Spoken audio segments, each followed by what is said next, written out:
नमस्कार. आज आपण इयत्ता पहिली मंथन प्रज्ञाशोध परीक्षा यामधील मराठी विषयातील घटक क्रमांक 10 शब्दकोडी हा पाहणार आहोत. यापूर्वी मी घटक 4 पासून घटक 9 पर्यंत सर्व व्हिडिओ अगदी एक्सप्लेनेशन सहित समजावून सांगितलेले आहेत.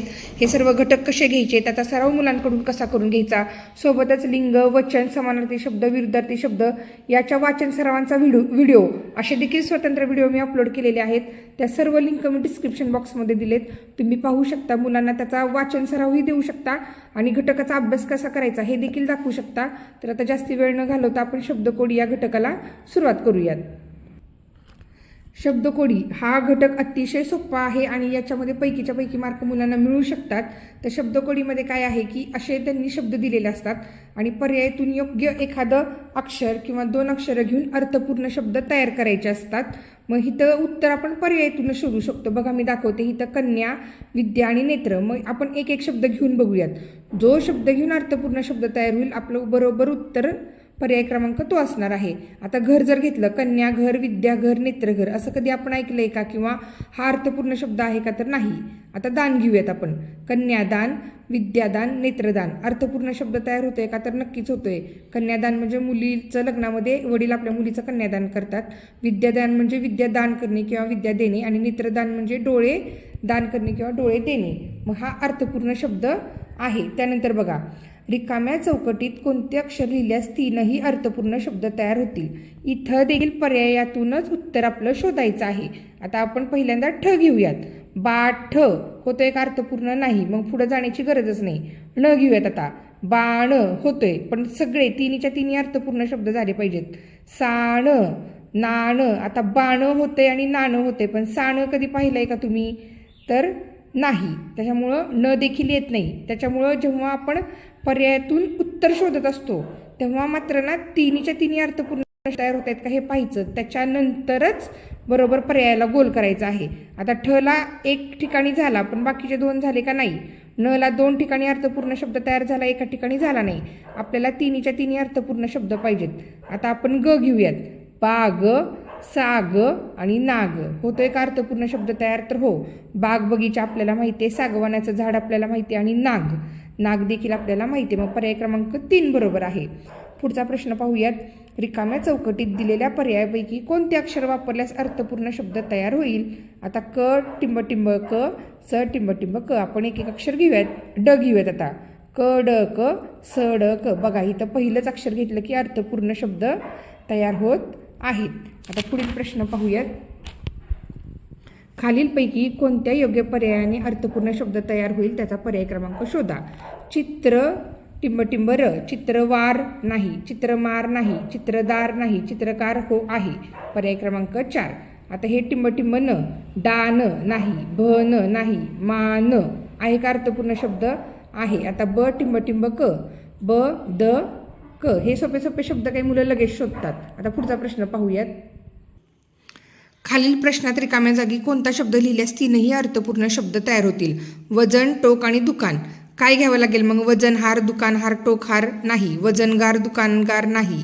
वजनवार, दुकानवार नाही. दार घेऊयात. वजनदार, टोकदार, दुकानदार. हे बघा इथं अर्थपूर्ण शब्द दार घेतल्यानंतर तयार होतोय. आता पुढचं पण बघा. खालील चौकटीत मोकळ्या जागी कोणती अक्षरे क्रमाने घातल्यास अर्थपूर्ण शब्द तयार होतील. इथं मुलांनी सोडवूनच करायचं आहे. सुरुवातीला पहिला अक्षरगट घेऊन बघायचा.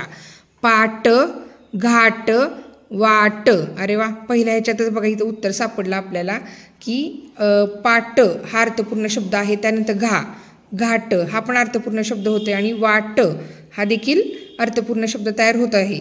समजा हा पर्याय क्रमांक इथं 4 नंबरला असता तर आपण हे सर्व घालून बघायचे होते आणि त्याच्यानंतरच तयार करायचं आहे. सरावातून काही डायरेक्ट मुलांना जमतं, पण सुरुवातीला जेव्हा पहिल्यांदा हा घटक सोडवतोय तेव्हा मात्र सर्व पर्याय ट्राय करायचे. आता ची टिंबटिंबणी आणि सू टिंबटिंब न सोबतच्या शब्द कोड्यात 2ही शब्द अर्थपूर्ण होण्यासाठी रिकाम्या जागी कोणते योग्य अक्षर ठरेल ते पर्यायातून शोधा. आता य घेऊयात आपण. सुयन, चियणी नाही.